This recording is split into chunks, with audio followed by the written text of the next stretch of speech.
As the Amazon FBA space matures as a business category, one thing I'm hearing a lot from sellers is, Pat, I have these competitors and they've got a ton of cash to throw at this.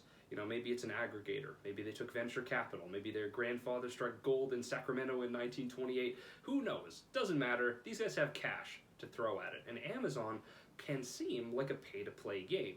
It's like, well, if you launch a new product, you got to pay to get Amazon Vine reviews. You got to pay for Amazon PPC to launch the product during the honeymoon phase. You got to get ranking that way, and then maybe you'll get some organic sales. But it's not easy, and it definitely takes some cash, let alone paying for inventory, right? We can agree maybe that Amazon FBA is, not the least capital-intensive business that you could think of. So how do you get around this? How do you win the David and Goliath battle as a smaller brand? We're going to do some strategy here, and we're going to pretend like we're starting up a protein powder brand, for example. Are we going to make a generic chocolate protein powder? I would suggest probably not, at least as our first product, because just from doing a quick search, you can see that the number one result for protein powder on Amazon, 141,000 reviews. It's probably been there for years. They've been racking up their reviews over time. We're not going to be able to take that seller down right now. We just don't have the resources. Even if we did have, say hundreds of thousands of dollars to put in the business, that's a big bet. Just because you spend the money on ads and on listings and on reviews doesn't mean we'll even rank on the first page. It's a big proposition. Obviously, once you get there and you rank on the first page for just protein powder writ large, money falls from the sky. But that's not perhaps a realistic first aspiration for our business that we're making here. However, could we make a vegan protein powder for athletes and be the best at that? Absolutely we could. Absolutely. And if you search that phrase or similar phrases, you'll see that the top product for that result, 4,000 reviews, right? 141,000 in the prior example versus 4,000. Can we take down a seller with 4,000 reviews with some pluckiness and some ingenuity and some cool ad targeting options? Absolutely we can. Yes. Yes, we can.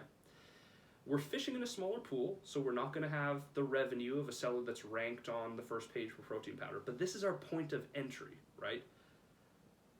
Going up and challenging, the protein powder, the number one seller, is like getting into boxing, but then you're facing prime Mike Tyson as your first fight. Like, it doesn't make sense to be the first move. We can get there, we can train for years and build our expertise and then take that fight. But now, no, it's not the smart or realistic first milestone to cross. Let's start with something a little bit more niche and then expand out. Say we launch our vegan protein powder for athletes or for bodybuilders. We garner some attention. Those ads, by the way, will be much cheaper to run because we're not trying to hit the entire protein powder market. We're just targeting vegan athletes, right? So those clicks are cheaper. Customers feel like they're being spoken to directly, so our conversion rates are real high. It's just for them. Reviews will be really good. And before you know it, we have a $10, $20, $30, maybe $50,000 a month business with this one SKU, assuming it does well. From there, sure, let's take some cash and reinvest it into, maybe an athlete-geared protein powder. Maybe it's not vegan. Maybe it has a bit more mass appeal.